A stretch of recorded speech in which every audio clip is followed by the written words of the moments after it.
Hi, everybody. Okay, well, today I was looking at some things. I wanted to bring up a couple of issues. First, because I had talked about Governor Cuomo when he was the director of HUD and the mortgage loan stuff. So, you know, I'm sure I've spoken about this before, that, you know, what had precipitated my divorce more than the violence was the impending collapse and my panic over any kind of financial security that the family might have left. And I had to get a hold of that. So I went through a whole series of things I won't get into. But, you know, I'm like, how have you people not seen that this was coming?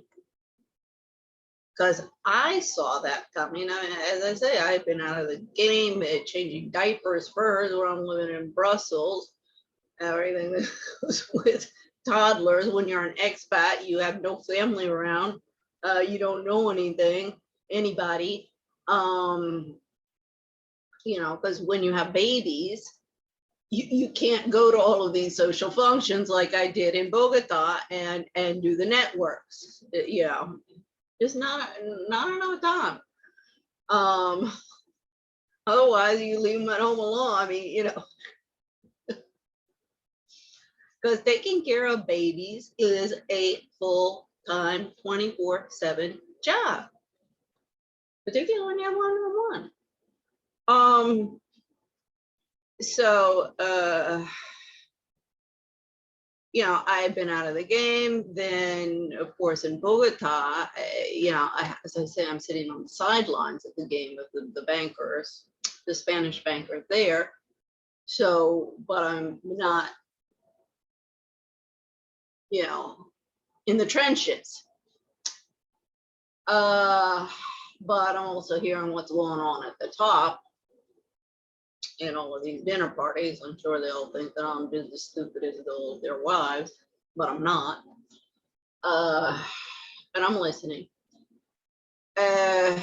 So, you know, but then I was doing, and this was related to global expats, and I was doing an analysis of for expat families, explaining the risk return of renting versus buying a home when you're living abroad. This is particularly for the expats who are corporate, diplomatic, you know, who have housing paid for, schooling, everything else, but particularly housing. Because a lot of them would be like, well, no, we can't save. Like, I mean, not save. No, we just can't control ourselves. Well, that, you know, where's the adults in the room? But, so, you know, you may be renting all of these years, but you better have have saved money to put down, either not 100% cash, almost everything, depending on how long you've been abroad, rather than start out like you were 20 years old with no savings, and all of a sudden you got to pay for a mortgage, and your income and career is ending. So, you know, to explain to them as well the risk return, because a discussion that came up many times with my ex-husband and I was, well, why don't we buy an apartment, rent it to ourselves, and the bank, so we're the landlord plus the tenants, and the bank, you know, the money will go in, and we'll be building equity rather than just rent. And the problem with that is, well, most companies, whether it be public sector or private sector, don't want you to do that, because most of the time you have to sell really or leave really quickly. So if you're an owner, you've got to sell really quickly, and it's problematic. So they want to avoid that, which I understand. But also, I in this analysis, I explain that in buying real estate abroad, whether whether it be for your own personal use or other, you're exposed to a double risk, because you're exposed to the real estate, the local real estate markets, and exposed to a currency exchange risk. So, obviously in your own country, you don't have the currency variable there. So I took a case study of Argentina, Colombia, and Spain. Spain, it was the 1990 when we had been there. I'd been looking, but then it was under the peseta. I had been looking because we were going to get married, and the idea was we were going to stay, and I wanted children, but I was also, after we got married, I would be able to look for a job. That's also why after we got married, I moved abroad, but water under the bridge. So I had started, because I couldn't work. I gave English classes and went to the gym and concentrated on learning English with the fruit and vegetables and fish guys at the market. My big conversations of the day would be to go and talk to them and learn, what's this one called? What's that one called? So, it was a boring, by this time I had wanted to get back to work because I had already been, a year and a half in Paris. So I won't get into that. But so I had looked at, that market then, but then afterwards, of course, when we came back in 2000, we arrived in 2004, something like in 2004, we bought the house. Of course, with a much bigger budget, but the difference in that vis-a-vis real estate markets and currency markets, because you had the peseta that went to the euro, and people were always like, well, you can't compare because it's peseta versus euro. I said, yes, you can compare if you factor in the exchange rate when it was, changed to the euro, and then you see, I haven't been so positive. Then you had Argentina when the collapse. I had said to my ex when that was in the 90s, we were living in Bogota. I said, oh my God, let's go down to Buenos Aires and buy us an apartment. It'll be a great investment. We can go down on vacation, because that had dropped 90%. Maybe I forget, but with factoring in the currency, 90%. Because of course all of our savings was always held either.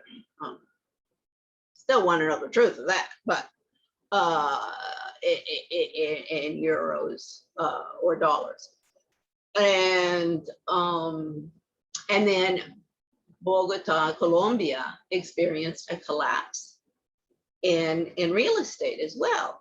And I showed, if we had bought the apartment that we were renting when we moved in and had to sell it when we left, thank God I didn't have that to deal with, we would have lost our shirts. And so those were the three cases that I had looked at and said, wait a second, you really, really, really have to consider, your risk here. Because your return can be really good, but you cannot ever, that was one of the points with the article that I did, you cannot ever get away from risk return. High risk or high return, high risk. so it was that I was doing that article, and I was looking into you know the real estate markets, currency markets, and I said, "Oh my Lord, what's going on in the United States? It's going on everywhere." I mean, I'm just looking at 3 countries, but I know where it's going on everywhere. And I was like, "Oh my God, this thing is going to fall apart." I was before I ever pulled a big short, any of that stuff, and really got into it. But I was like, this is going to collapse. I don't know when. I was even telling my husband, stop playing games. Look, you should know, you know, where we could get invested. We got to go short, but we got to find out where we got to go short. And you should be able, and been so gold and bullshit, we could have made a fortune off of that thing. And I mean, you know, fine. I'm really tired of everybody. Oh yeah, I made a lot of money off of it. I was like, let's recuperate what you say we lost, which was apparently everything. But okay, again, I won't go into that. But but so that's how I saw that the markets were going to collapse in 2008. That was in 2006, 2007, I was doing that thing.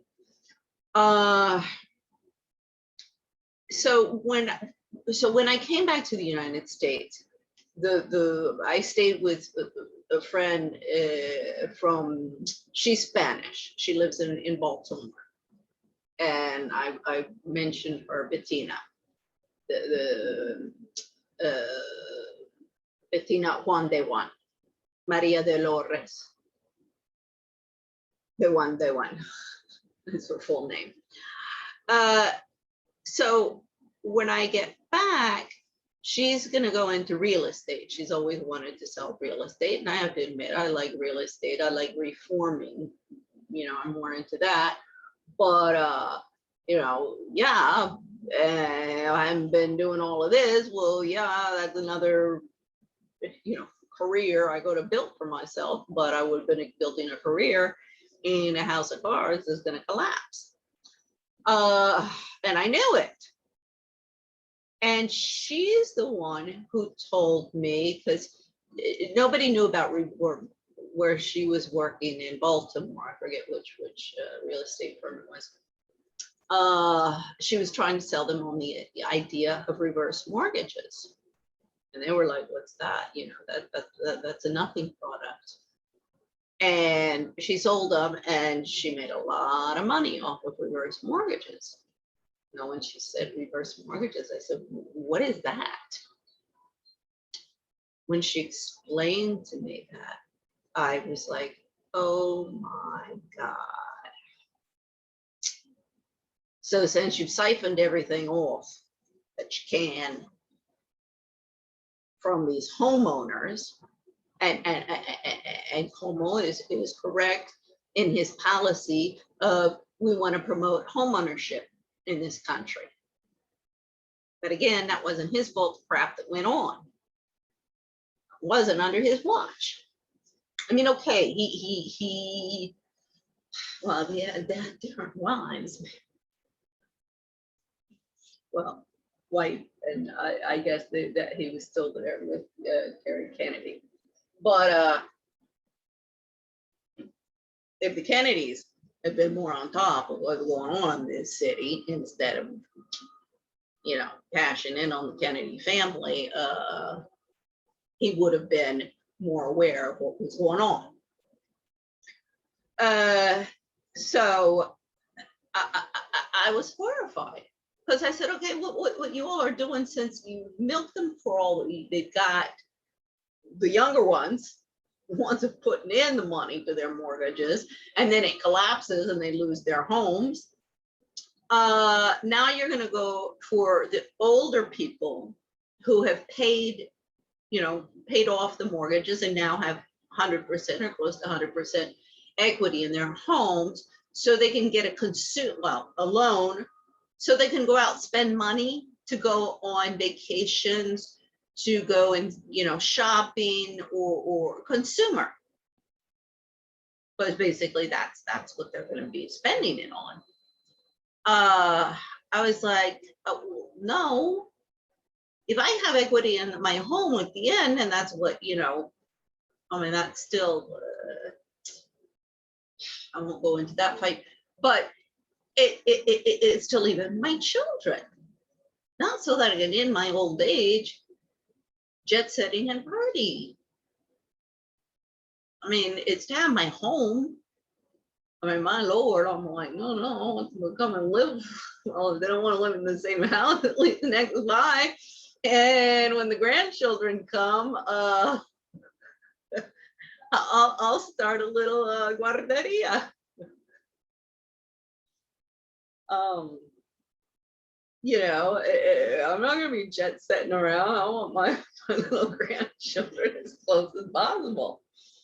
I mean, okay, they shouldn't be in a hurry. And I want to get back to them because they start that and I'm not around.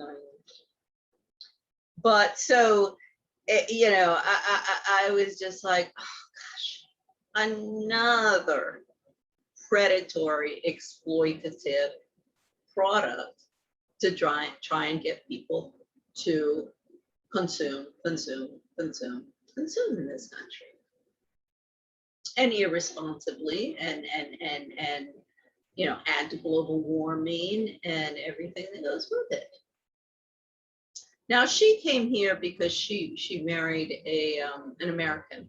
He's older than she is. I'm not being, maybe 15 years or so. Now he was I believe Episcopalian, but he was I don't know, that's a minister or a clergy person. And his first wife was Indian. And I'm pretty sure she was a piece of work. Because I already spoke about this.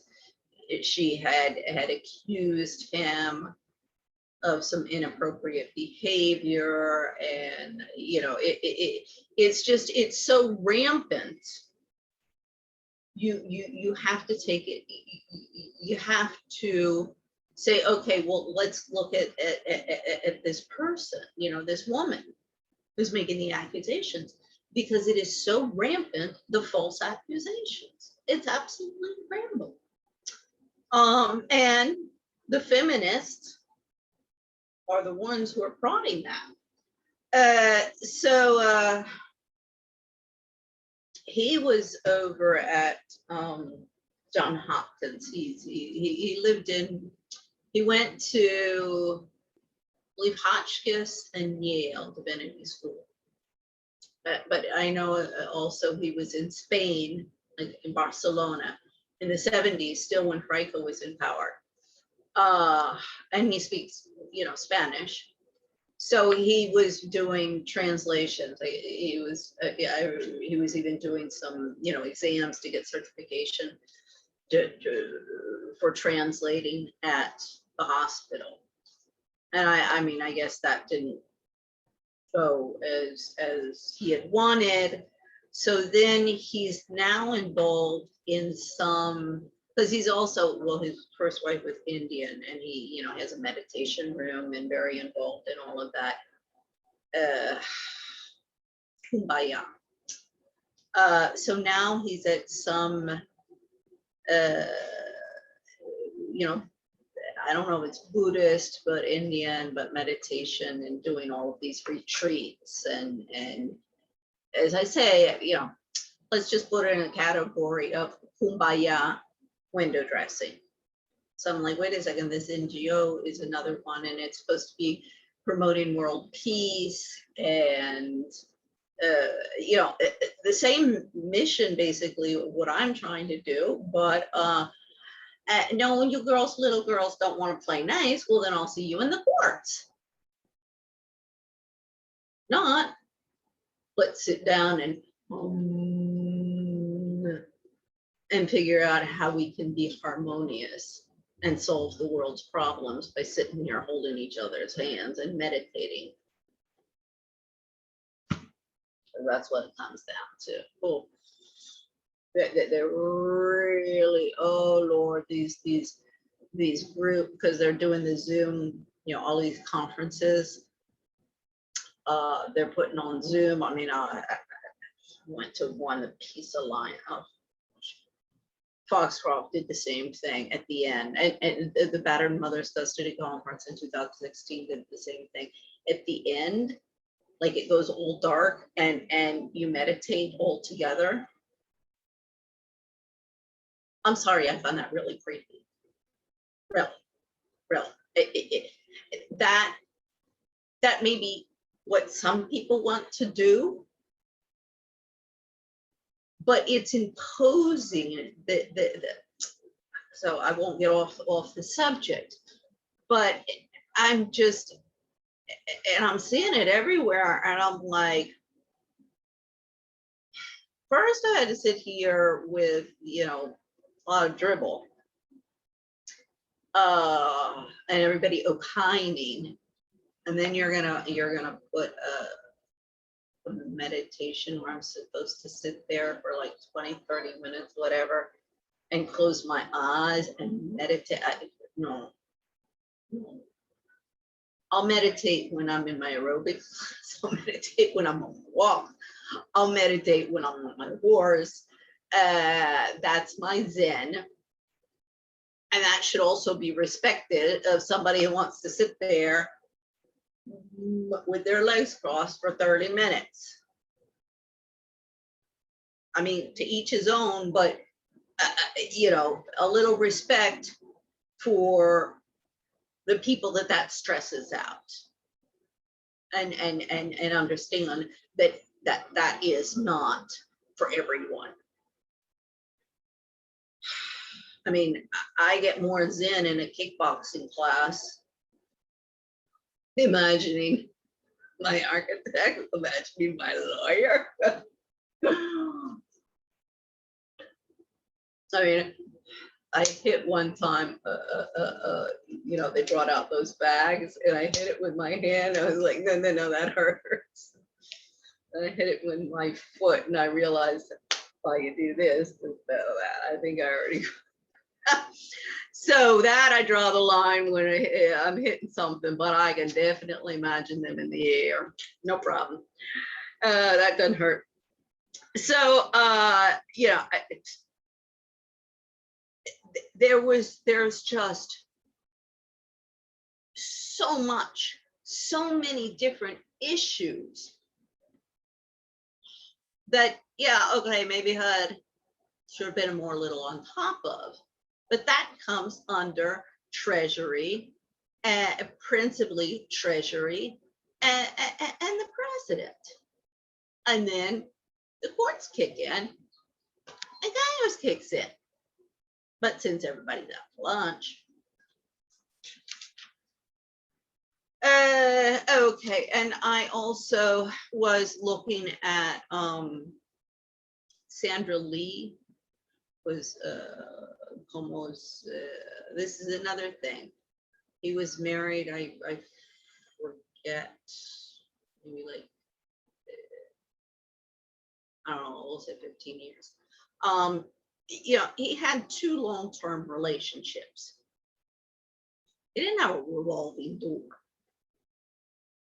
I mean, okay, like with Sean Penn, I think he had a little bit better taste in his partners, but that's neither here nor there. Well, see, with Sandra Lee, one of the things I was just reading about her, one of these gossip things, was that she has a reputation for liking married men and conquests. So typical of what's going on out there. I mean,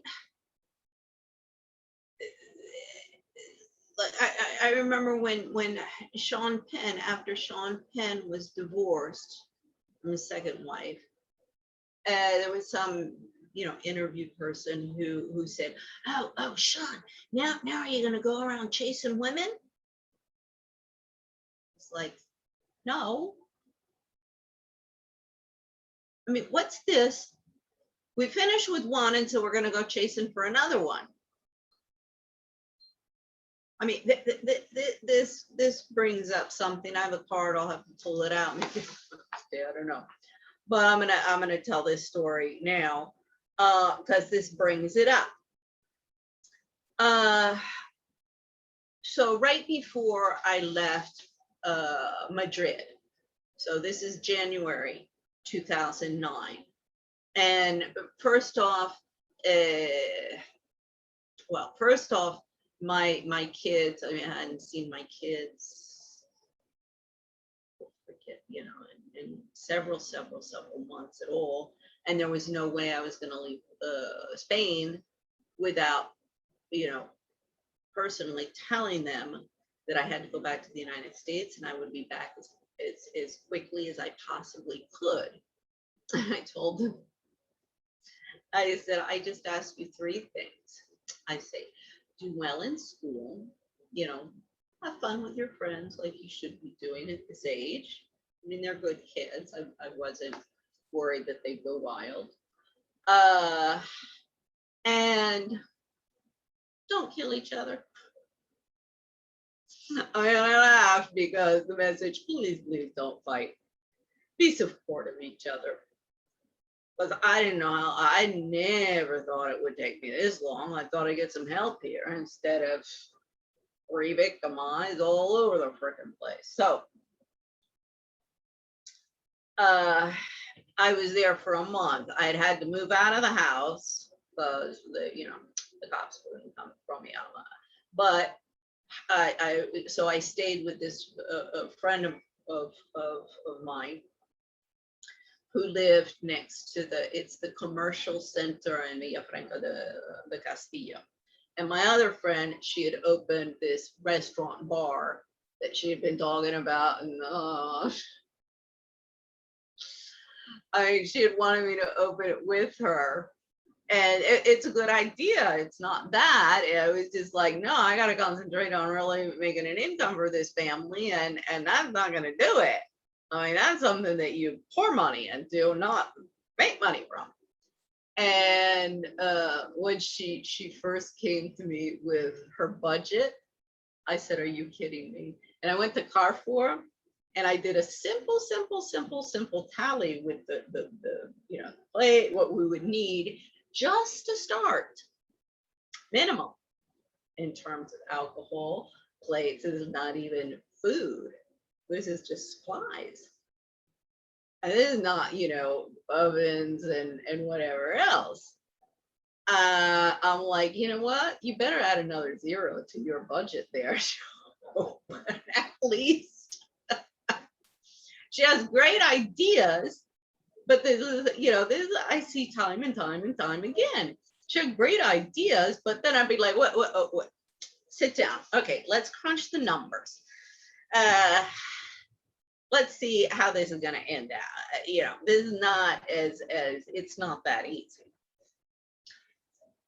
So she had opened the place. And so, of course, I couldn't go to the gym. I no longer, the insurance had run out on my little Golf. So I couldn't drive it because they caught me without the insurance. I was up Schitt's Creek without a paddle.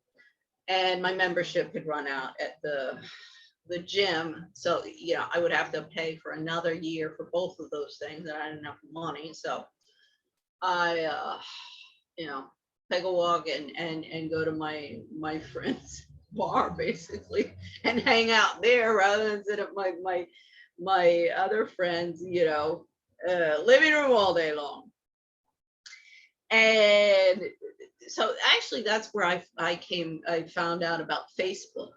Because there was this one woman who brought her laptop there and sat there the entire time with her laptop, and I was like, God, you couldn't carry on a conversation with.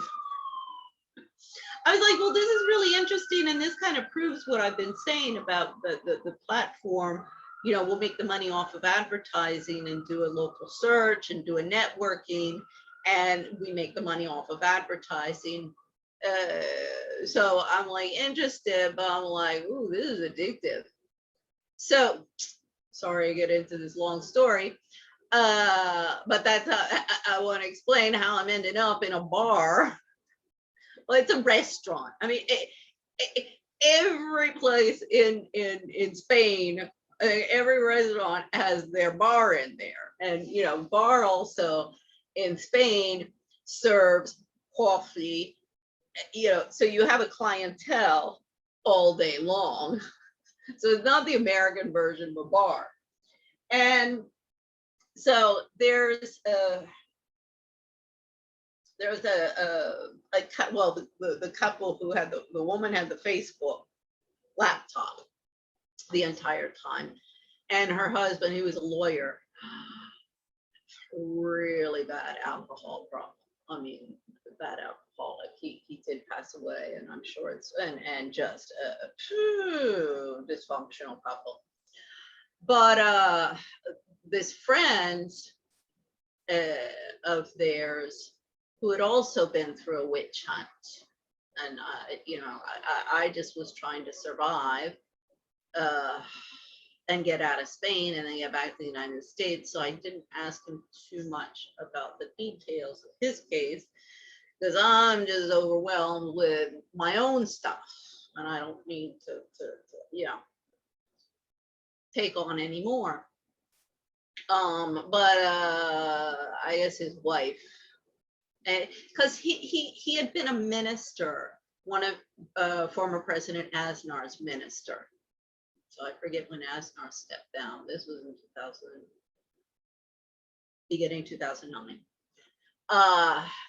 So I don't know, he had been through some witch hunt because he had been left penniless and kind of my situation, but at least he had a future of finding a job and you know, moving forward, and buddies who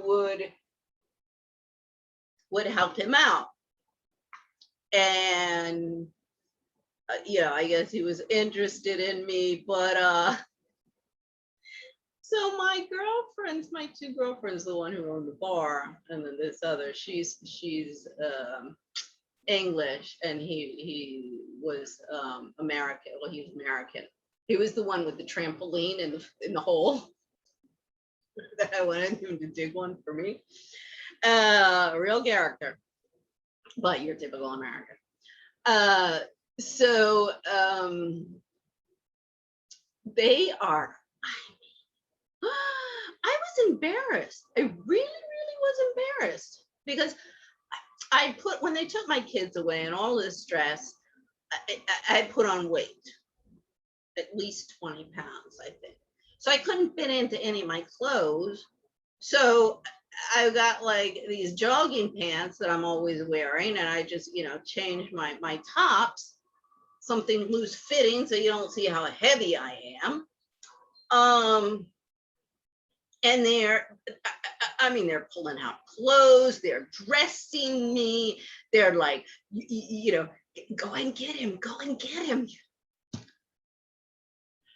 was like, would you guys leave me alone? What the hell is this bullshit? Yeah.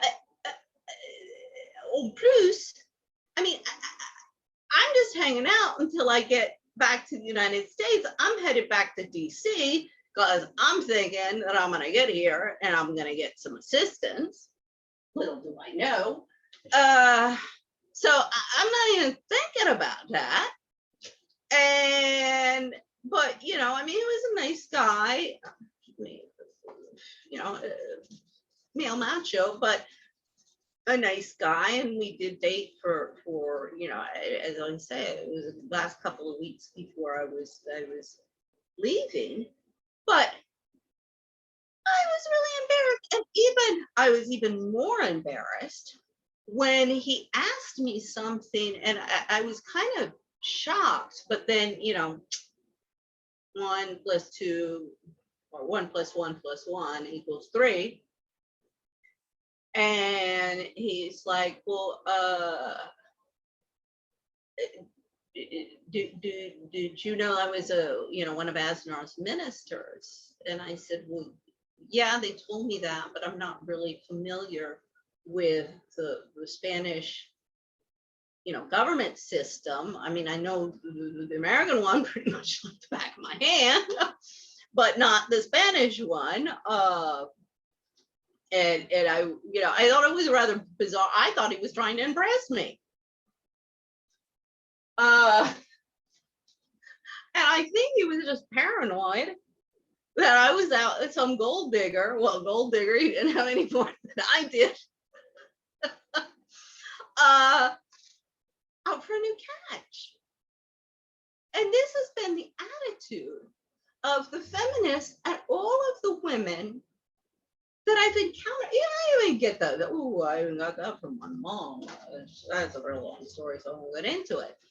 But I chose the road of a brain dead trophy wife who's just going to sit there on the arm of her husband looking pretty. And so I made my bed so I can lie on it. Like, first off, that was never the case in the beginning. We saw him being dumb, bimbo on my husband's arm to make it look pretty. I'm not gonna do it now. It just, women looking for meal tickets. It's rampant. And a lot of them don't care, mistress, wife, they don't care. I was like, wow, another one wants just another conquest. I mean, this is no different than the men and what the men have been doing forever. But I failed to see how the women getting in there and playing the same game is advancing our civilization or women's rights or anything else. So when I saw that one, I was like, my God, I'm sick of it.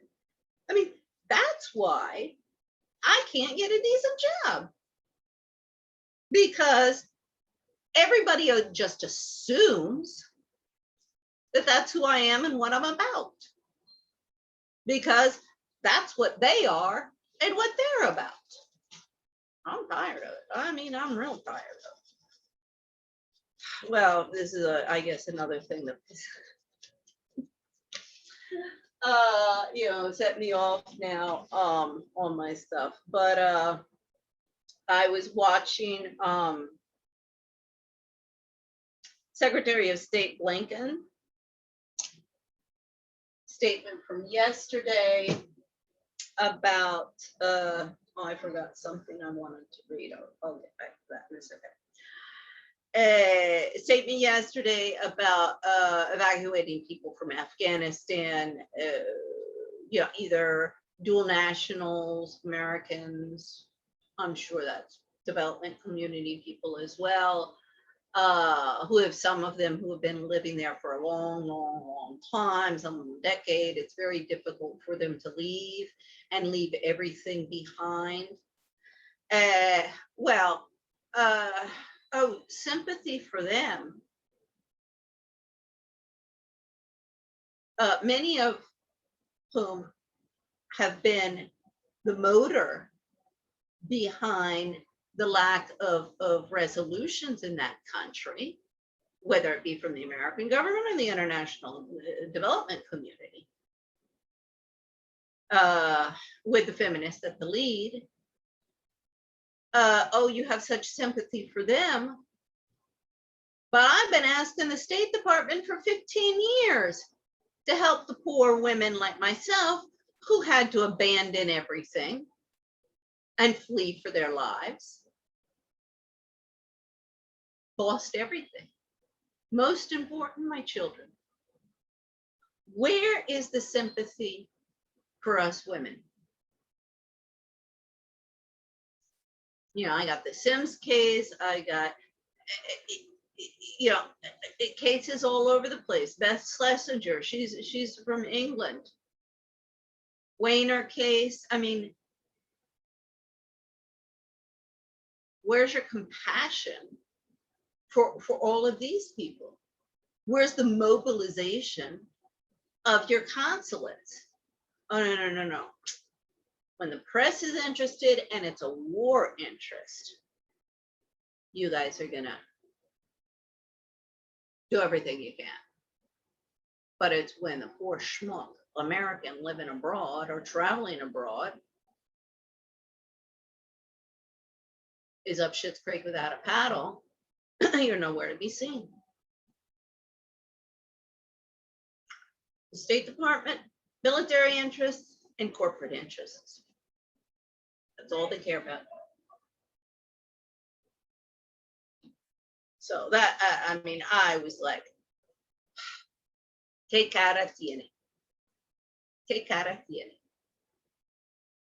Sure, he doesn't know what's going on. But, okay, well, maybe I should get a letter to him. Because granted, he hasn't gotten a letter. But it'll be thrown in the trash, I know that. I should just, copy and see ditto to you from the last one that I did. I think I didn't get to Pompeo, but Tillerson got one. I've gone up the chain of command. Everybody's implicated. Everybody. State Department, White House, Congress, DOJ. Because of course, DOJ doesn't have jurisdiction over issues of Americans living abroad, but they do have jurisdiction over what's going on in Washington and the United States. And in fact, it is their job to know what's going on and clean it up instead of schmoozing and cruising. So there was also something while I was looking into, more into Cuomo's family. I've ordered the book about during the COVID. I'll see about that. It's guest of a guest, gossip columnist. So I just wanted to read this because it shows you how much they flip in the press when you're liked and friends and when you've been deposed by the deep state. So this was April 2nd, 2020. Meet Andrew Cuomo's 3 chic daughters who also happen to be Kennedys. So of course it's very, pro. In the midst of handling the coronavirus pandemic, far better than the actual president of the United States, New York Governor Andrew Cuomo has become the world's most eligible bachelor overnight. What can we say? There's just something hot about strong leadership. And while he may be the internet's favorite hashtag daddy right now, I'm so sorry for that. Let's not forget that he is indeed an actual dad to 3 very chic daughters who also have Kennedy in their names. Michaela, Mariah, and Kara Kennedy Cuomo are Andrew's girls with ex-wife Carrie Kennedy, daughter of none other than Robert F. Kennedy. Talk about a Democratic dynasty, from Ivy League schools to black tie benefits to vacations in Hyannis Point. Click through for a peek into the fabulous lives of the Kennedy Cuomo trio. So I was like, see, he's hot. Yet all of these young girls around him will sleep their way to the top, and brown nose do anything they have to do to cash in and grapple up the ladder of success and, get their little feminist groups together to depose the men.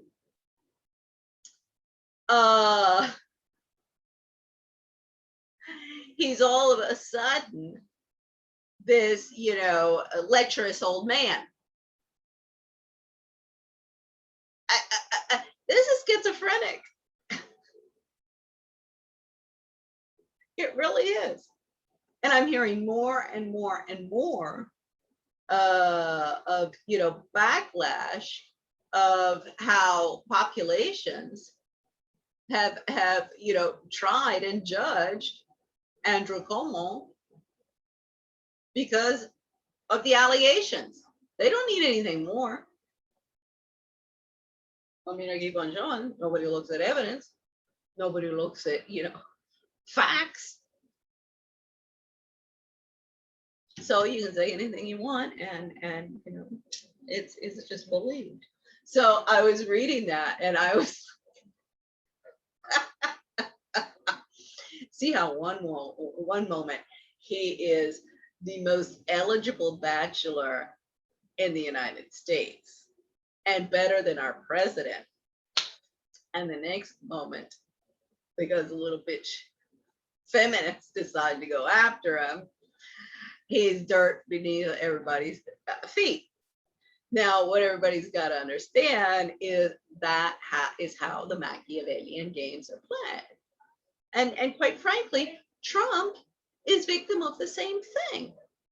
But once again, you draw the line of, well, who are they going after? And there's legitimate stuff there. There's fire. Or who are they going after where there's only smoke that they're producing with their hot air? And if you look into backgrounds and profiles and all of that, there's a pattern that you see. And I mean, I don't know Governor Cuomo, and as I say, nobody is, pure as the driven snow. And this, but he seems to be a pretty decent guy amongst the guys out there. So give him credit where credit is due. It's the same thing with Prince Andrew. It's the same thing with Prince Harry. Yeah, okay, people might not see the parallel there. But look at who Meghan Markle is. And her history, her family history, mother, father, her siblings, what's going on there, her reputation in Hollywood from being nothing but a social climber, and again, let me snag, where's my next meal ticket coming from? Because, this was another thing that I was looking at this, at Sandra Lee. This was another point in Cuomo's favor. I guess their partnership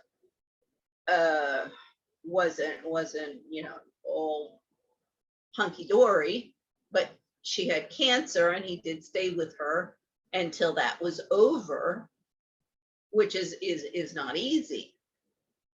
I mean, my Lord, I've never experienced that, but it definitely is a situation that's stressful, particularly if it's not somebody that you intend on staying with or that you're married to. So give them another point, as I say, add up the points. When I do this thing, I get into algebra. With this stuff, it's simple addition. But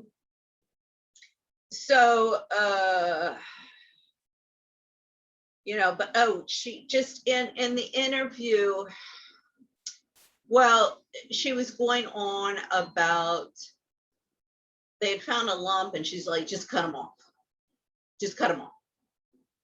And I've seen in the medical community, this is not just with mammographies. I've also seen this in trans, you know, when you have trans, what is that, transgender operations. They're really fucking some people up with that.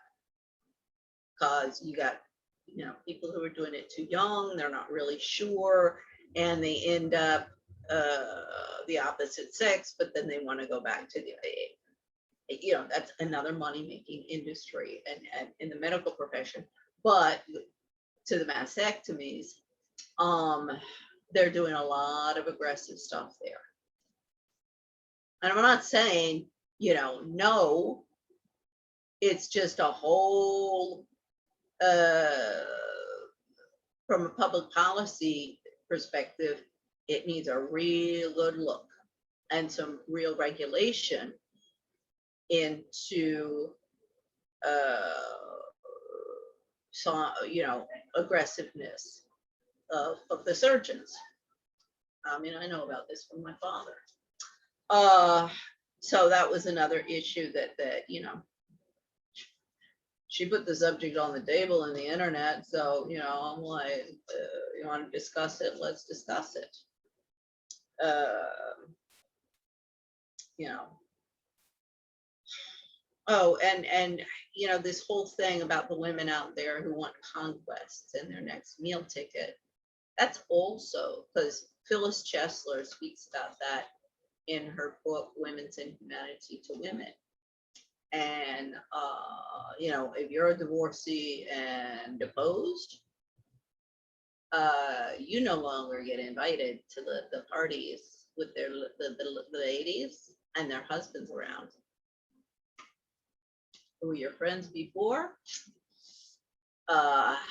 If you're fair game,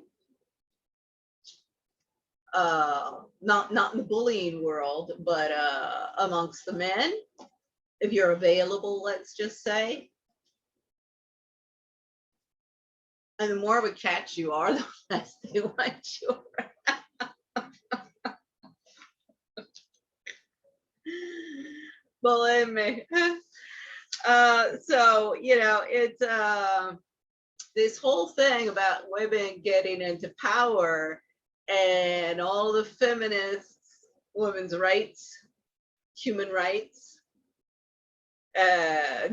domestic violence, they're all in bed together. Experts, they're not about women's rights. They're about grappling at the ladder. It says getting on a podium, publishing their book, and power and glory. So those were some things that I was looking at. And then, gosh, I didn't look at what time. Oh my goodness, I've already gone on quite a while. So I was looking at my analytics because there is some more activity on my YouTube channel since the Cuomo posting. I'm not really sure where it's coming from. But this gets into the Machiavellian games. I mean, otherwise I couldn't care.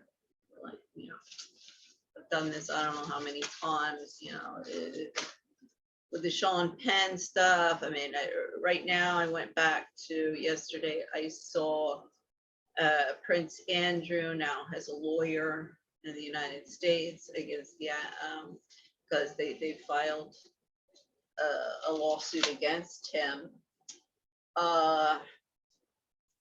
So tried to contact him and say, look, tell Prince Andrew to look. It would have been telling Amanda Thirst to tell him to look at it. And let's sit down and have a little talk, and I'll try and explain, you know, in his arena where he needs to move. Because apparently nobody around him is paying much attention. I mean, you know, another thing in his favor is how he's treated Fergie. Well, where's Fergie? No, Fergie is too. She's like the Sandra Lee. She's like the Carrie Kennedy. I mean, some of them are in NGOs and have gotten PhDs, and some of them are just hanging out at country clubs. but what's up there is no different. So we'll see, you know, what happens. But my concern really with this analytics, because, well, here, let's see if I can get this close enough to see.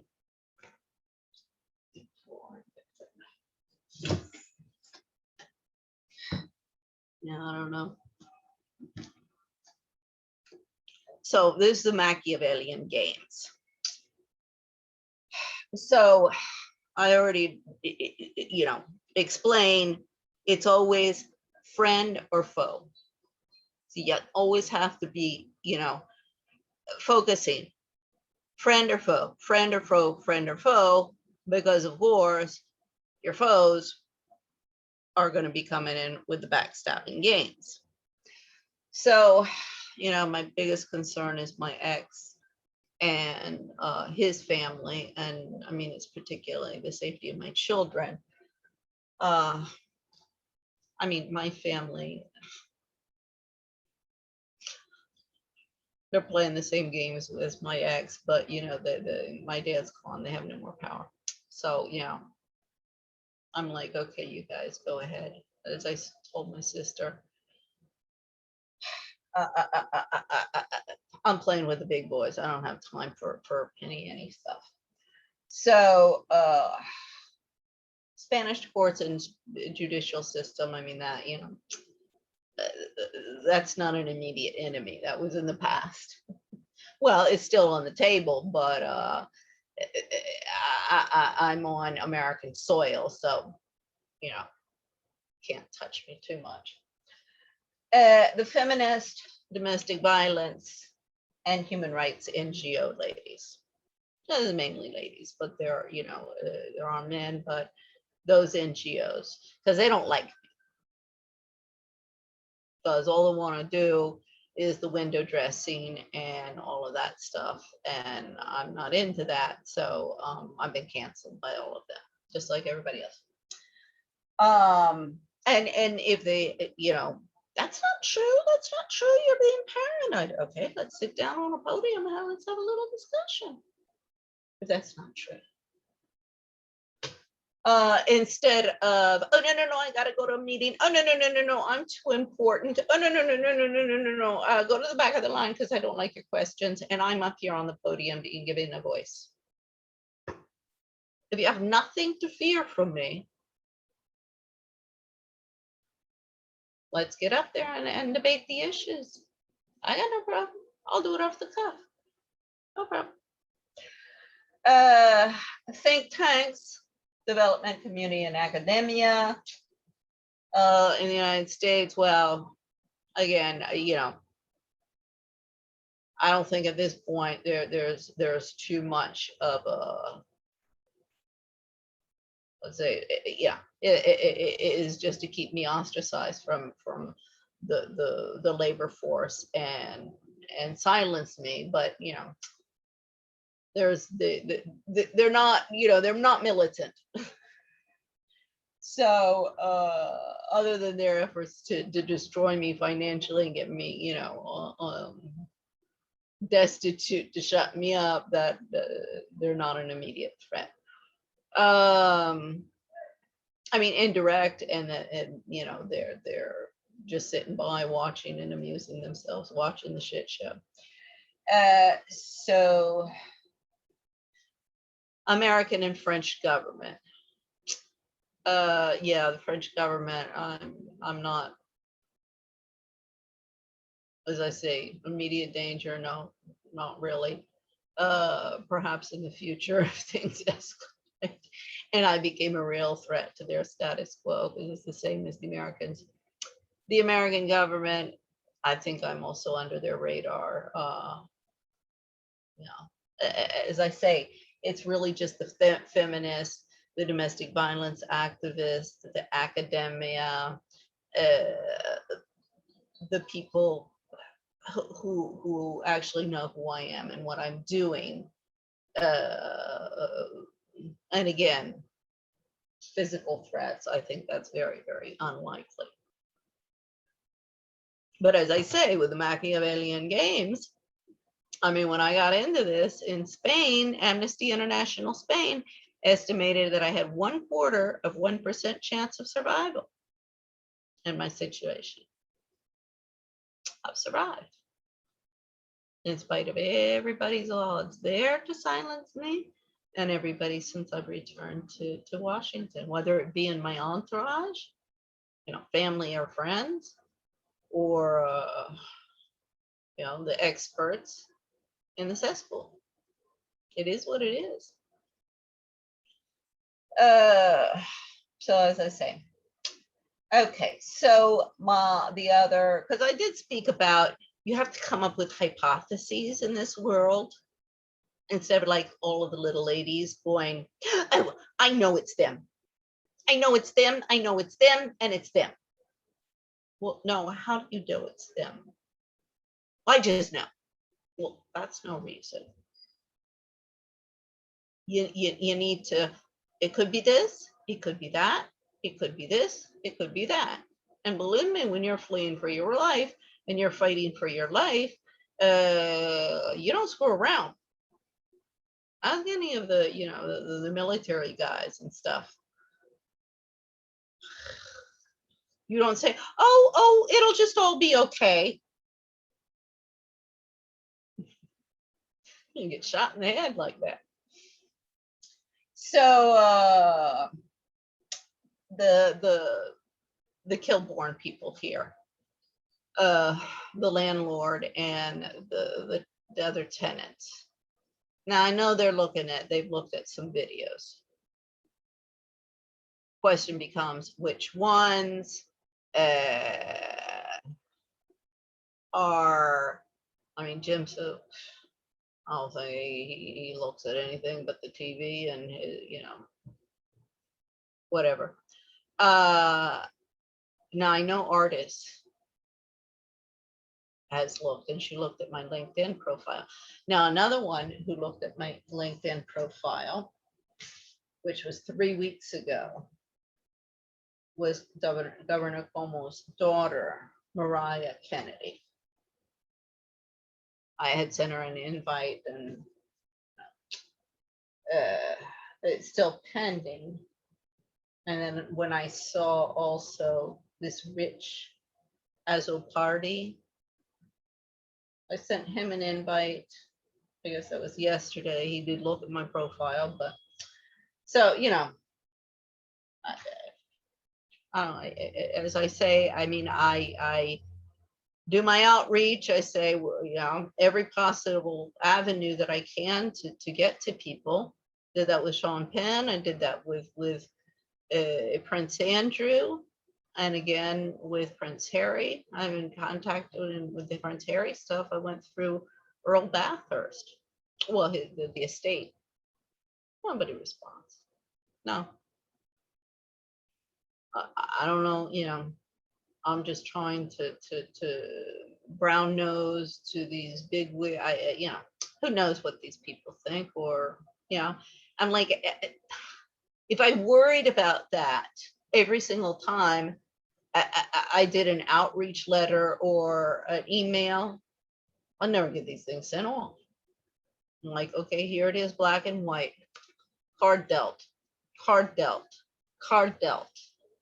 This is one of the problems with these women out there. What are they going to think? What, no.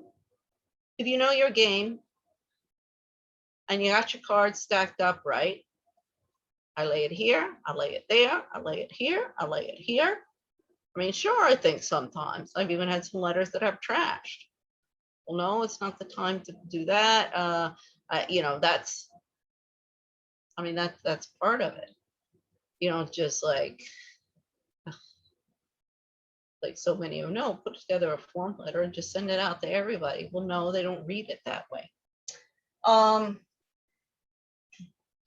So I know the people here, I mean, I don't have a lock on the door, but for the moment, I mean, it'll scream and yell at me and all of that, but physically dangerous. I mean, I can barricade the door at nighttime, but at this point, I think that'd be a little exaggerated. Believe me, when you've gone through this, you know how to gauge these people. Because, until they feel threatened, but they'll scream and, but they won't become physically violent. But when they feel that they're threatened, that they're going to lose, if you will, they're going to be no longer in the position of power. That's when you have to worry. Whatever, you're dealing with the less extreme violent people or the most extreme. This is where they become dangerous. So, my biggest concern, because I hadn't looked at these things before, but it was gone from 58% in the United States to 66% of viewers in the United States in one day. So I'm getting more Americans in there, because I as I say, I wasn't looking at this stuff, so I don't know what it was before started with the Cuomo. So that's a good thing, but I'm concerned about the ones in Spain, the ones in Europe, because I know they're coming in, because I'm seeing quite a few at 1 o'clock in the morning, 2 o'clock in the morning, 3 o'clock in the morning, 4, 5, 6, and that's got to be Europeans, and if that's Spain, that's okay. So my audience is above 55, 100% above 55. That doesn't surprise me. It says I have a female audience of 100%.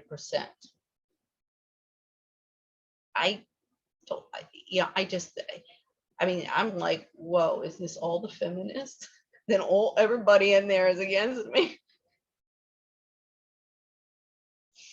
So I think that, because I'm not generating enough data to really, I'm not getting a lot of the data, because I don't get enough views. Because guess what? See, this is why everybody thinks I'm not successful, because I don't have tons and tons and tons of views on my postings, and I don't have money, people throwing money at me for an NGO. I'm like, well, that's because I won't sell out. It's not because I'm not advancing. I mean, sure, I'm not advancing under your criteria, and which is, how much money do you have? Do you have $1 million house? So as I say, in the Machiavellian games, and as I say, any of the other stuff, I'm not concerned about. I'm like, okay, whatever. You're taking your notes, and you're gonna launch your little attacks wherever you want. That's fine. I just am concerned of the situation in Spain, and my ex might get angry. And that those views, because see, again, this is where I'm saying hypothesis, ladies. Gosh, I got all of these pop-ups. Oh, they drive me crazy.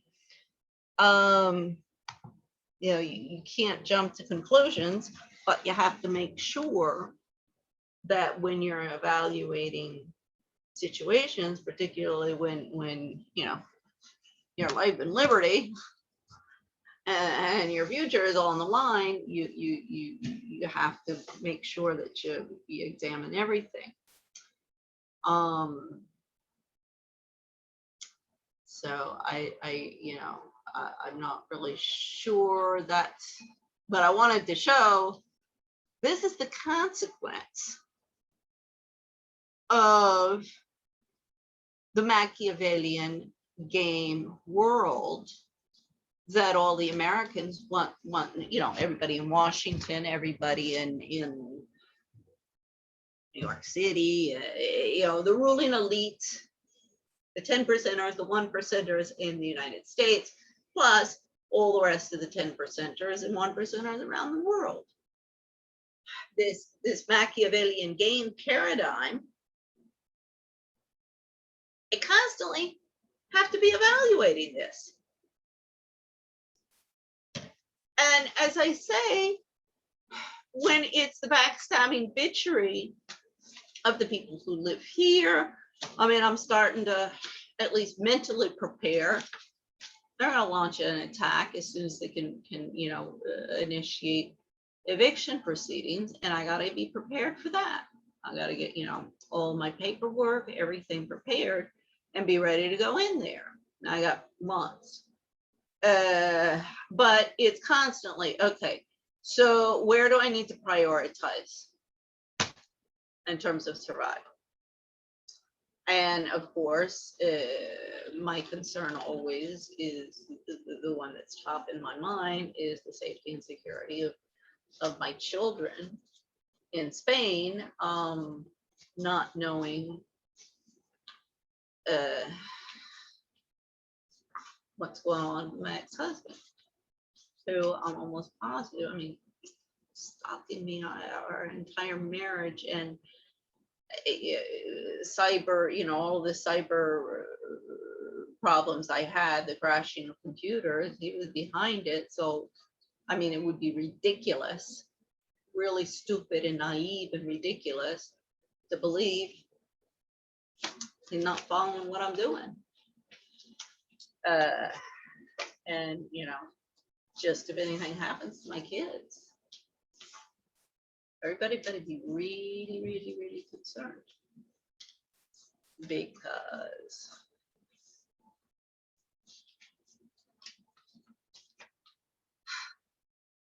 I mean, that's what keeps me going.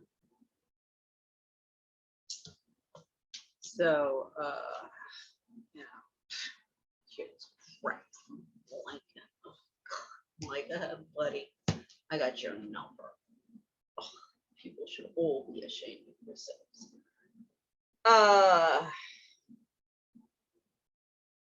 So, because one of the things that, you know, in 2015, May of 2015, I did the presentation, Violence Against Women as Human Rights Violations at the Battered Mothers Custody Conference in New York City. Well, it was outside New York. Right. I think it was still in the New York City you know, borders. Well, all of that was hacked into and deleted out of my, because it wasn't just my presentation that I filmed everybody else's. I had a copy, but since everything's in USBs, it took like, it was until I moved into here that I found that I had the copy, and uploaded it again. But that was, you know, and my ex had my youngest son. This is the last time I've heard from him. Call me and tell me to stop everything. I'll tell you. This is around the time that they're ousting me with all of their little bitchery at the Institute for Capacity Development. I even told one of the girls, I was furious. Yeah, Yasmin Zimbi. I told her, I said, my God, these little bitches are playing these games with me.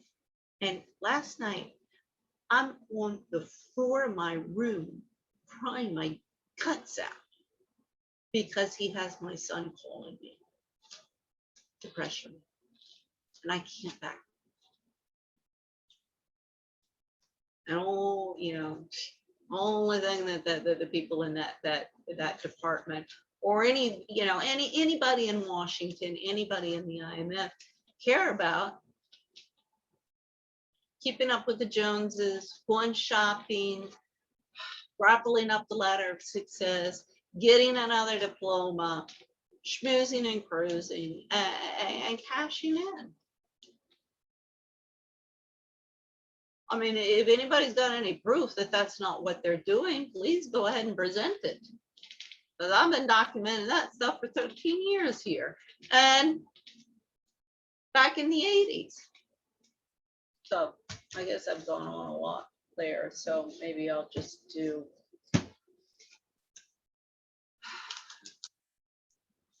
one part.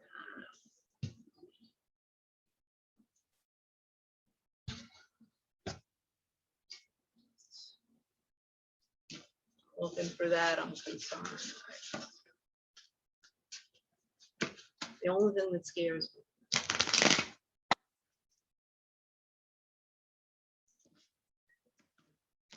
As I said, Amnesty International said my chance of survival was 1/4 of 1%.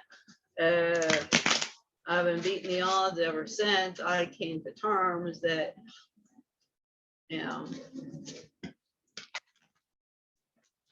my life ain't worth beans for anybody. So everybody can just snuff me out like that. And I'll conveniently disappear. I know that's, that's the reality. But I think one time I read courage is being afraid and moving forward anyway. Sure, I'm afraid. But I'm more afraid for my children than ever for myself. Ever. So first card, second card, third card.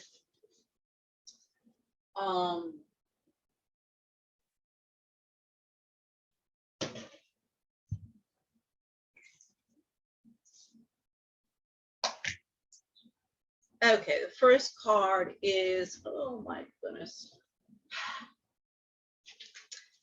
Wayne LaPierre, CEO, I guess this is EVP, Executive Vice President, National Rifle Association. The Merchant of Death directed over $300 million in NRA funds to support 2016 Trump campaign and advanced NRA's agenda to weaponize America.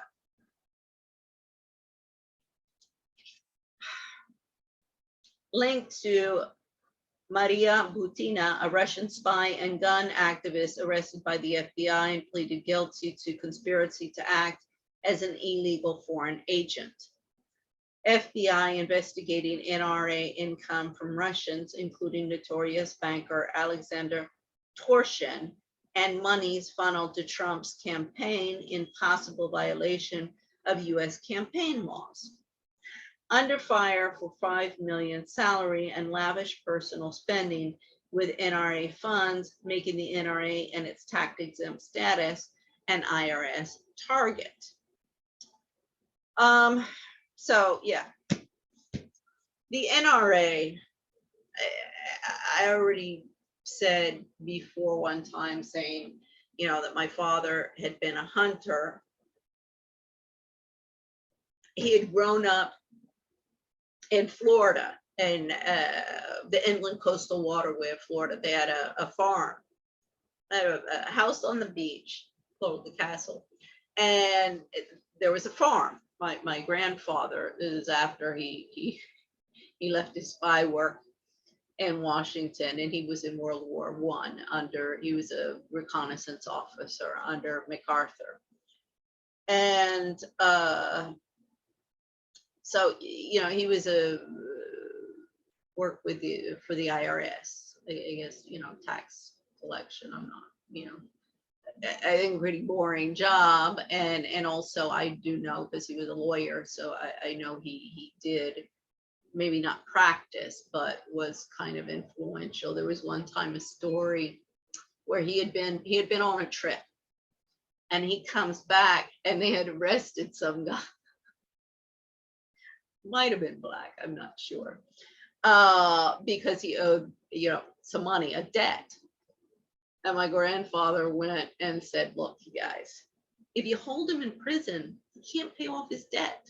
So let him out of prison and let him work, and then he can pay you his debt. But if you hold him there, he can't pay off his debt.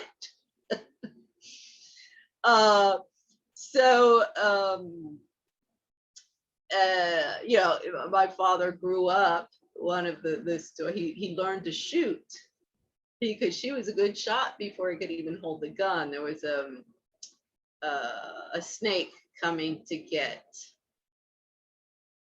my sister corrected me on this, it was the chickens or the little rabbits. I think it was the chickens, the chicks.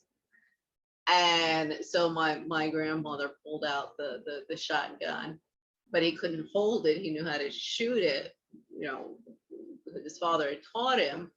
And she put it on some boxes and held it for him while he shot it, and he killed the serpent. And the little kid, it was a good shot.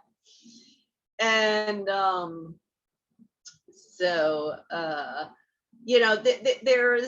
was another funny story. My uncle, apparently, there was like a chain gang or something, inmates that worked the fields, but they had to eat. So the guards and my uncle went out. I heard this story one time. My uncle went out hunting, game hunting with the prisoners who were given guns. They were given guns to go out and make sure they all had something to eat. I was cracking up. I was like, well, that wouldn't be happening too much today. So anyway, the whole discussion, and as I say, I already went into this whole discussion about, guns in the United States, and this is another thing in Europe. Oh, we don't have guns in Europe. It's only in the United States. I'm like, excuse me, you guys? You guys to go hunting, people have rifles. They kept on asking me with the domestic violence case about my husband. Does he have a gun? Does he have a gun? Like that was a clincher, a deal breaker. Like there's no other way to kill somebody than with a gun. So, it's like, stop with your bullshit, you people. You have guns. You just don't have the assault weapon problem yet in Europe that you do in the United States. So let's stop mixing my apples and oranges, divide the issue where it should be divided, instead of, NRA is just a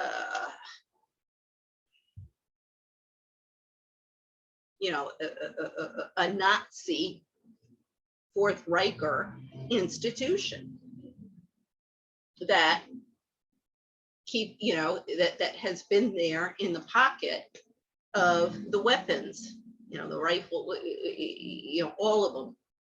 Doesn't matter if they're with just guns or missiles or any of that.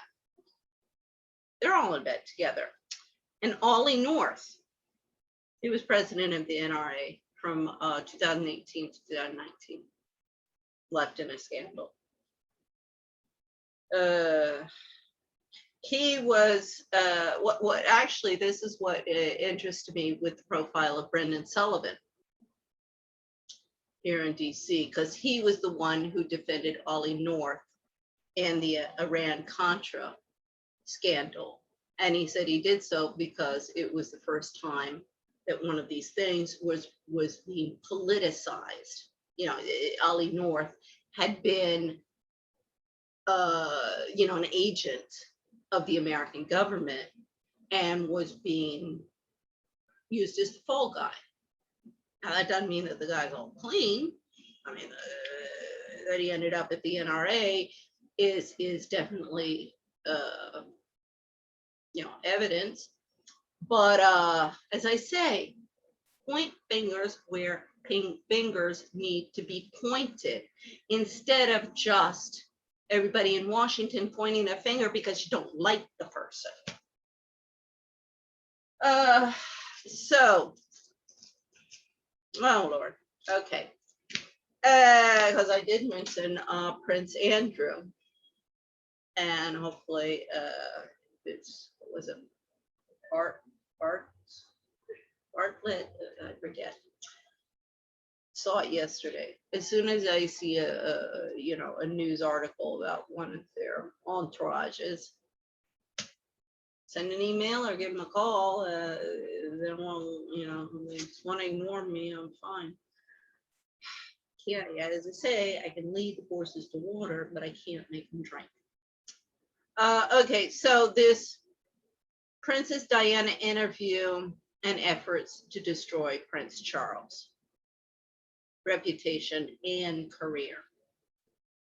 I mean, she even said in that interview that he wouldn't make a good king. I mean, I was horrified. Whatever her personal issues with her husband were, I mean, the entire interview lacked class, lacked, and I'm sorry, yes, when she got married and, she was a young, impressionable girl, but at that age, I would have pretty much understood that maybe not that this was, and I don't know how much of a fairy tale it was.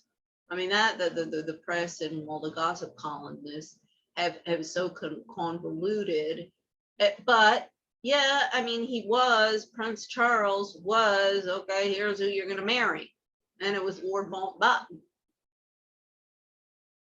who chose the dumb blonde bimbo. That's what she was. To be future queen. Now you have to ask, where is Lord Mountbatten's interest? Because also he has his hand. I mean, I still have to do the cards for the whole Victorian family tree and get into going up to World War I, World War II. But he was a real social climber as well. The European monarchs and the monarchs need to be relooked at. And I totally disagree with Princess Diana, that Prince Charles will make a bad king. I think he'll be better than his mother. I mean, his mother is just, Queen Victoria. Again, I said I got to go into all of the family tree, this stuff going from Queen Victoria. Then when I get into the Queen Mother and Queen Elizabeth II. But I think his brother, well, both of his brothers and even his sister, and they do have like the firm. So it's not just I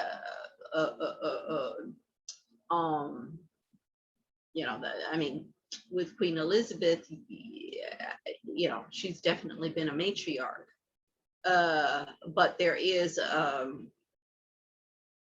these families do hold a legitimate position. That the institutions are just broken everywhere else, and that needs to be cleaned up. And that's why, that's what my letter to Prince Charles was about I forget, it was 2017 or 2018. But that's both on war and domestic terrorism and taking back America for the people. So I found that, you know, horrific, and it's a bad example. It's not just it lacks class, but these are the people who are setting the example for other women in society.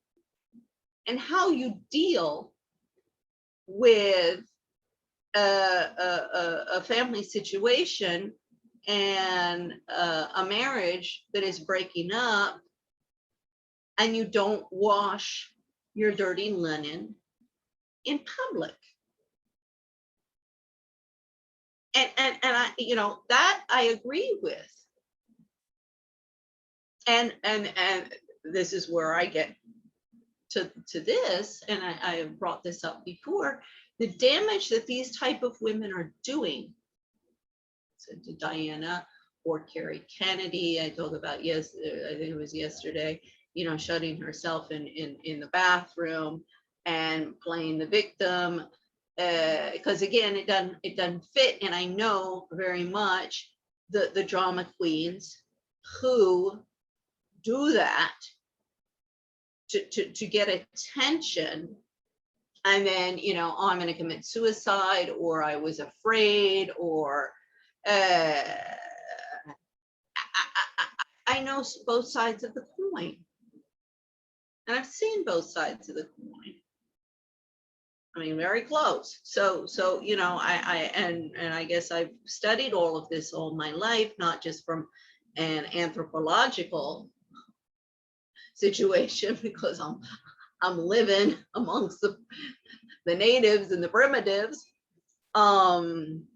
But, you know, in terms of my research in the past 15 years, and put all the pieces together. So, you know, as I say, I'm ready to go to the boards, I'm ready to go to a podium, I'm ready to go to the press and challenge me on where I'm wrong. Don't just call me stupid bimbo. So, you know, these women, whether it be Princess Diana, say, you know, Carrie Kennedy, the crap that Meghan Markle is pulling. I mean, they're really on the attack to normalize the hysterical drama queen,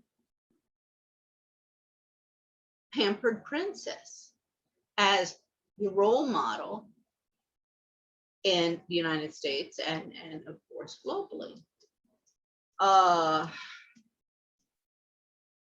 And this is extremely detrimental for, you know,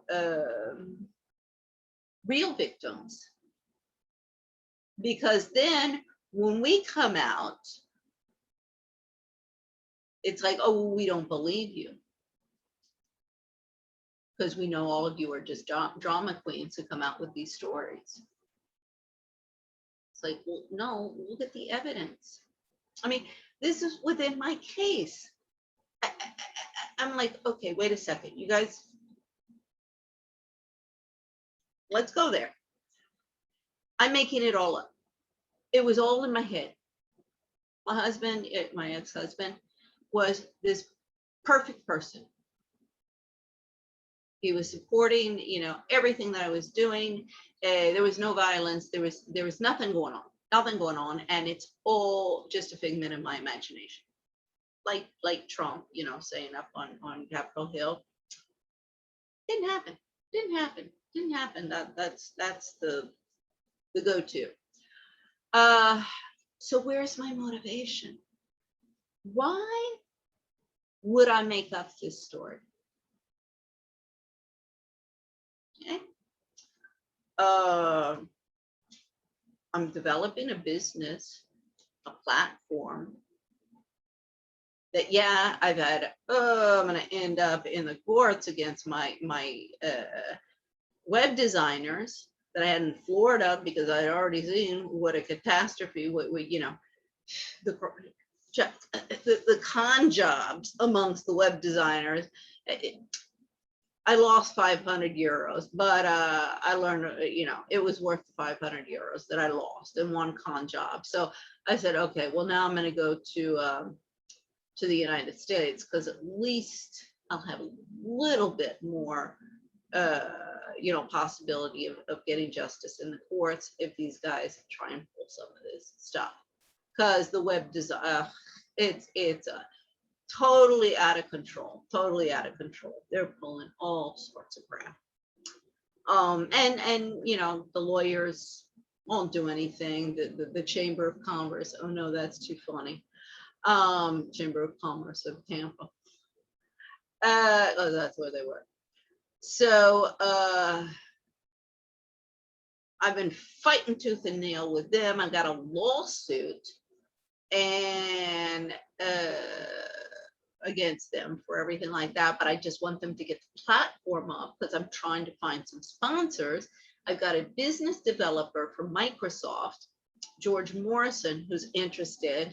We were supposed to talk, that was May 2007, a week before I'm supposed to talk. And I mean, my ex is just, it's getting worse and worse and worse and worse. The more I advance in the project, the worse his abuse is getting.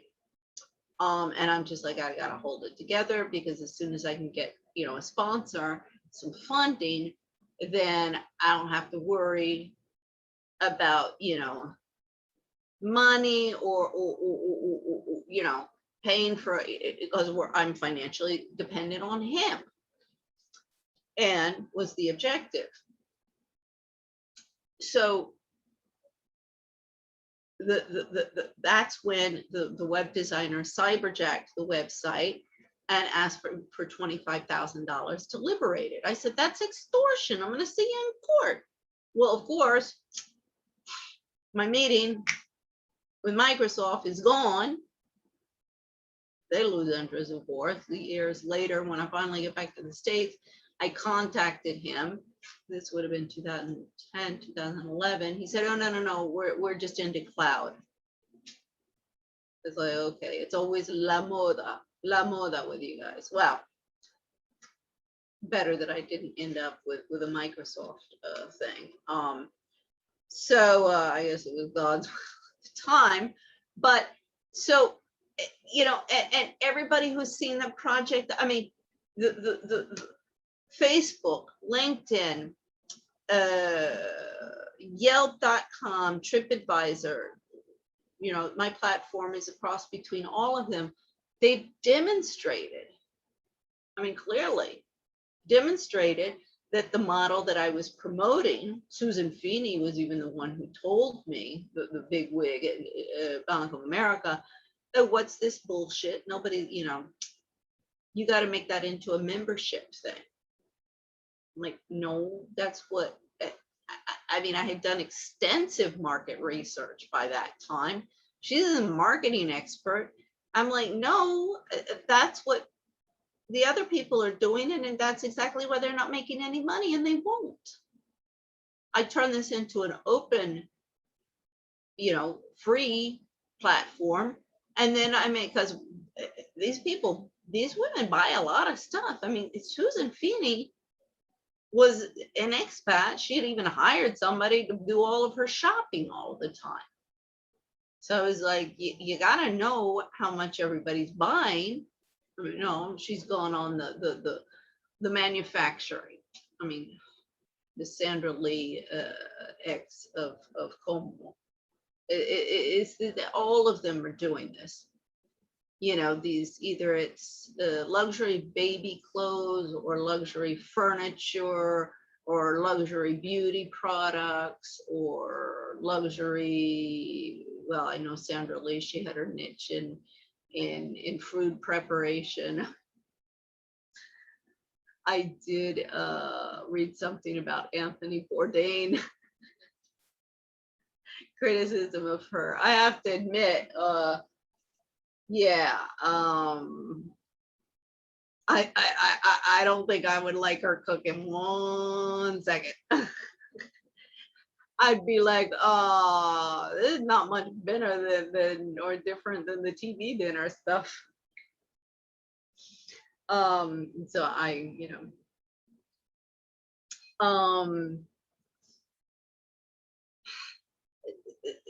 it's all just, sorry, I went off on that. And I was thinking, well, I'm really attacking this woman. But I'm sorry, I was reading through her profile and I was like, lordy, lordy, lord, this is exactly where the problems are. Sorry, Governor Cuomo.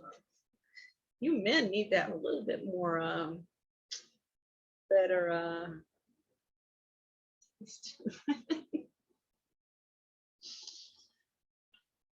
although I do understand that the cupboard is bare.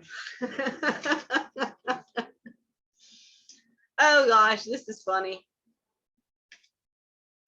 No, this is too funny. I said, well, maybe this card will come up when I was discussing this earlier. My story about Victor, his name is Victor Uriarte. And then dressing me up to sell me.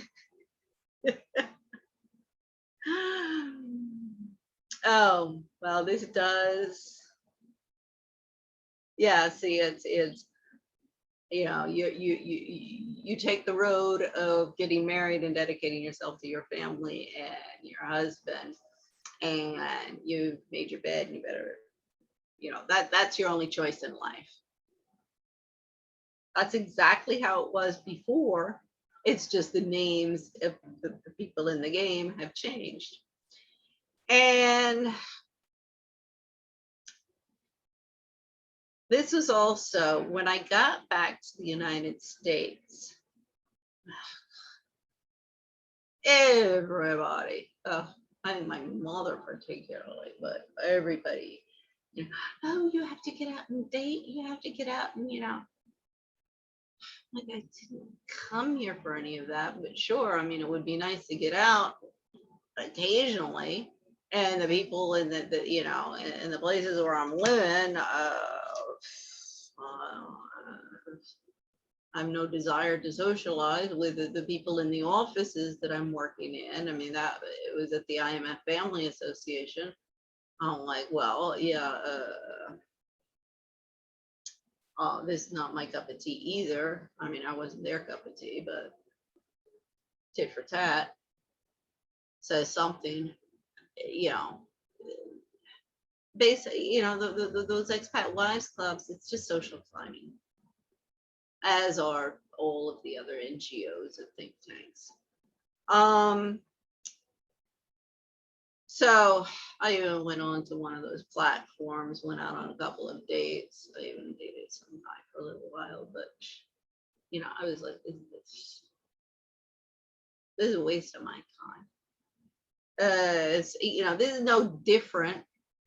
All they've done is instead of going to the bars, now you go onto these online platforms.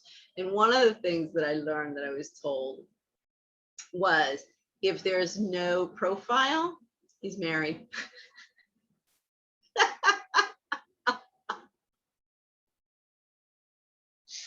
Because there were quite a few on there.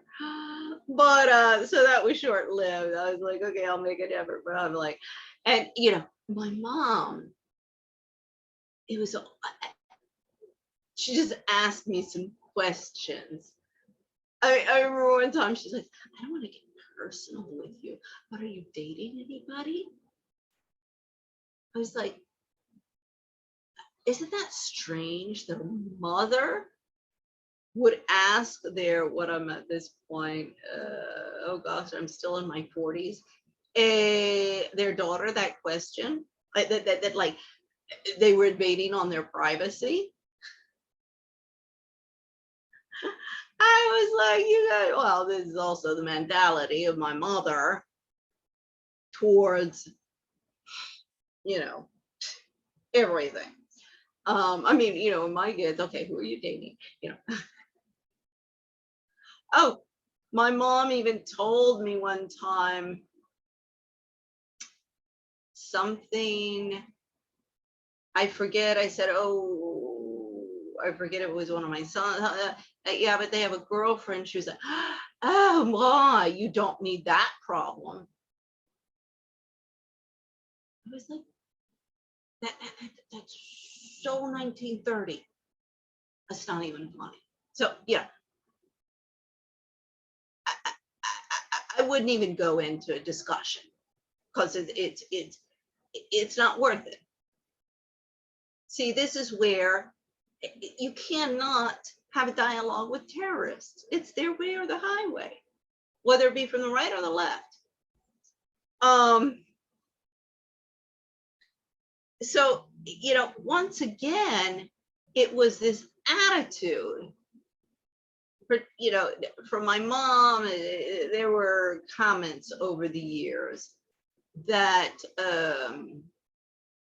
you're destitute. You better find yourself a meal ticket and quick. And that was her agenda. She was determined, just as much as my ex, just as much as everybody else, that I would be absolutely destitute, because then I would be struggling to survive, continually struggling to survive and keep a roof over my head and not end up on the street. And not be able to do anything else, and just have to, you know, constantly look for another job, look for another job, look for another job, whether it be cashier, whether it be cleaning toilets, whatever, you know, menial job that somebody, and they're all abusive because, you know, for a number of different reasons. The only ones that'll, you know, hire me, I can abuse this one. She's unprotected. She's fair game.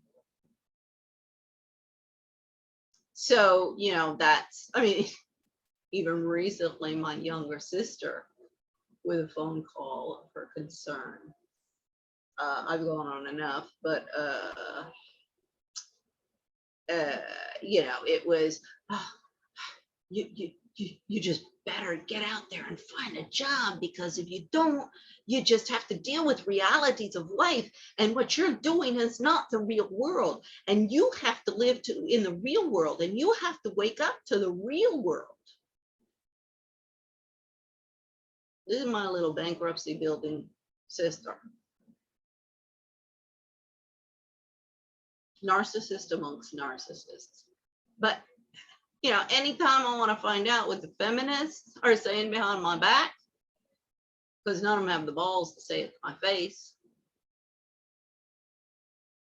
and feminists are in the human rights, you know, this goes human rights, domestic violence, and women's rights, NGOs across the board. If they weren't afraid of me, why wouldn't they, you know, why don't they give me a voice? Because they do not want me raining on their little cushy parade. It's producing lots of jobs, lots of parties, lots of you know, celebrity positions. I mean, that's what there was, you know, Cuomo's 3 daughters. They've all bought into that. And you know, it's a shame, because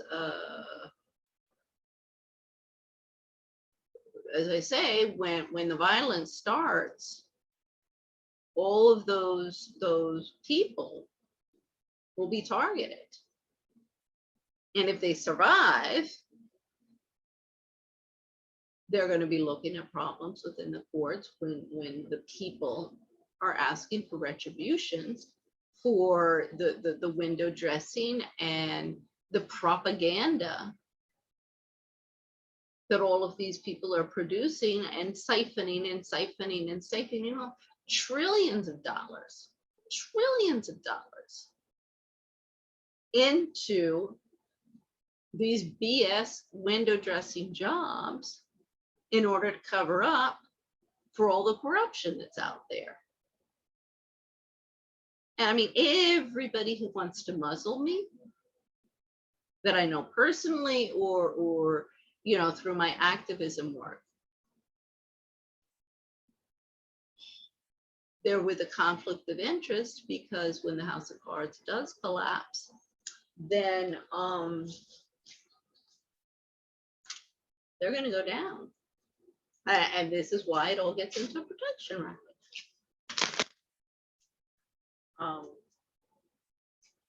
Again, as I say, I have no problem sitting on a podium, sitting in a courtroom with some people who know what they're doing,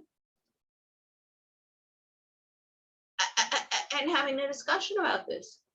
But shut up, stupid. Shut up, stupid. Shut up, stupid. You missed the boat. You missed the boat. Go and commit sati and just leave us alone. Not working. Not gonna happen.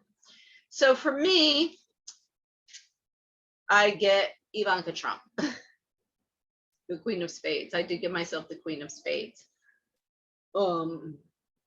because I do trump all of the other queens out there. So here, my father is a great con artist, but don't tell him. Great for America, great for rich, entitled women. And a rich, dumb blonde scores again. And of course, she's an industrialist. Because all of these little ladies who are promoting the animal rights and, you know, their social media charity campaigns, they're all manufacturers, industrialists, and just, you know, the other stuff is branding to give them respectability, instead of, you know, this is a predatory paradigm that you're promoting. It gives them respectability, which is you know, the name of the game. Oh my Lord. When I was growing up, my mother's favorite sentence was, "What will people think?"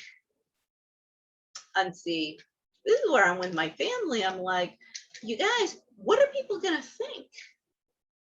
And I know that's why you want to shut me up, but you're not protecting the reputation of the family with this stuff. In fact, you're working to destroy the reputation of the family. And I mean, our family name is not only Wilcox's name, and goes back to the Puritan movement. I mean, you know, and with a long history in this country. We also got the Dickinson family and the Paul family. Those are all on my father's side, because it was his mother who was a Paul and a Dickinson. Okay, so for Wayne Lapierre, the Merchant of Death at the NPR. The prettiest are always further. What, did the pretty ones stay away from these guys? I'm not sure what okay, for Princess Diana interview, the BBC interview to destroy her husband. One would hardly suppose that your eye was as steady as ever.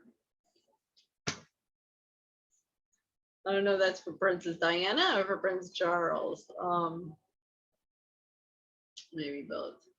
But see, this is another, you know, this crass response of Princess Diana to her husband's affair, and because I think she was sleeping around more than he was.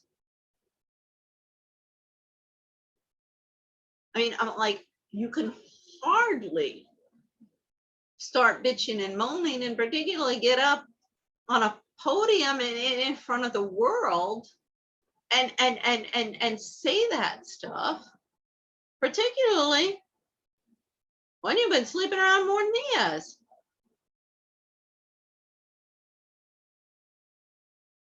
I mean, you know, this is another thing, I guess, you know, going after married men. I mean, not what I'm, you know, I think I'm not interested in any of that. But, you know, when I'm in my 20s, I was very clear There's not sort of married. There's not sort of girlfriend, if you will. No, either you're married or you're not married, or you're in a serious relationship, or you have a girlfriend, let's say, or not. No sort of in between. Well, decide what you want to do and then give me a call, perhaps. But this is another thing. Women have to stop that. Really, really.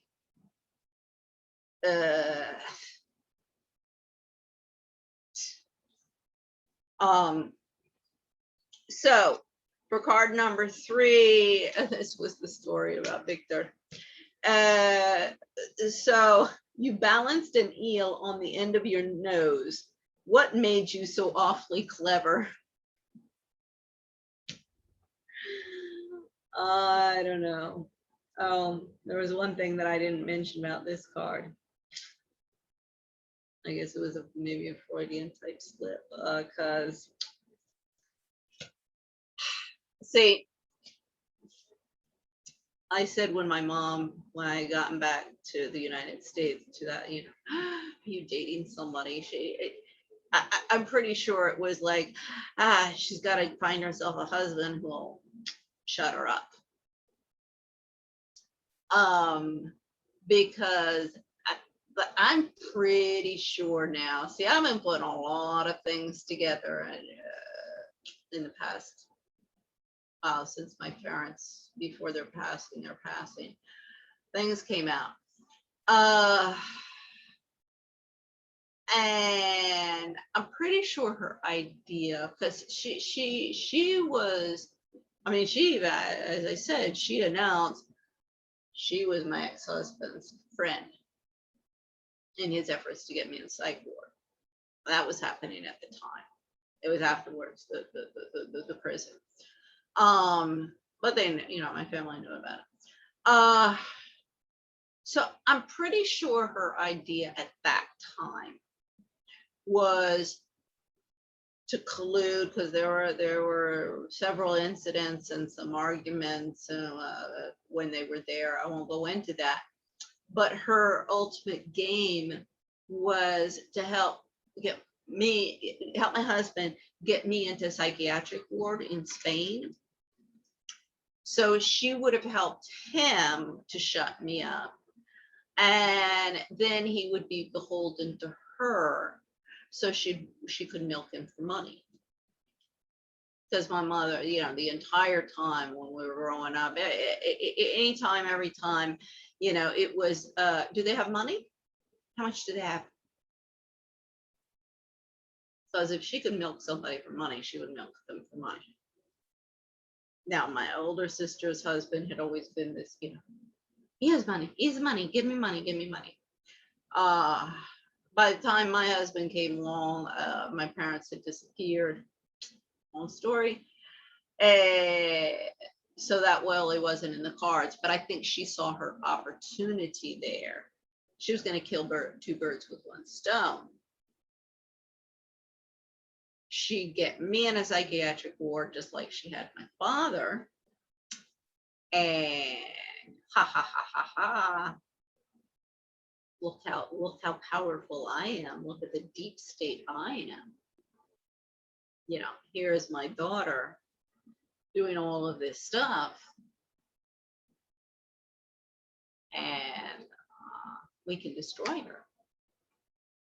This is friend or foe. So, I knew where my foes were. Believe me. I thought my siblings would be in my camp, but of course they opted out for my ex-husband, as does everybody else. It is what it is, and friend or foe, there's 2 sides in this war. You want to support corruption, you want to support pedophilia, you want to support the rapist, you want to support the murderers, You want to support, you know, the narcissist. You want to support the psychopaths. You know, that's everybody's prerogative. But when the day of reckoning comes, and it will, they better be ready to have their defense prepared. You know, I mean, I as I keep on saying to people, I can lead a horse to water, but I can't make it drink. For me, I said it very loud and clear. I went and shouted in his ear. Yeah, Ivanka, I was shouting in everybody's ear for a very long time, and you little blonde bimbos, industrialists, and social climbers want to destroy this country and the world so that you can be on the podium. Unfortunately, we've seen this story time and time and time and time again.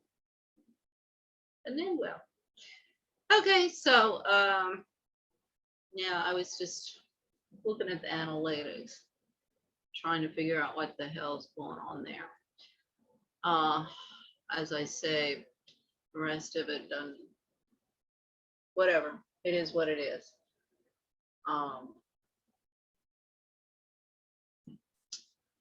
Okay, so have a good night. Bye-bye.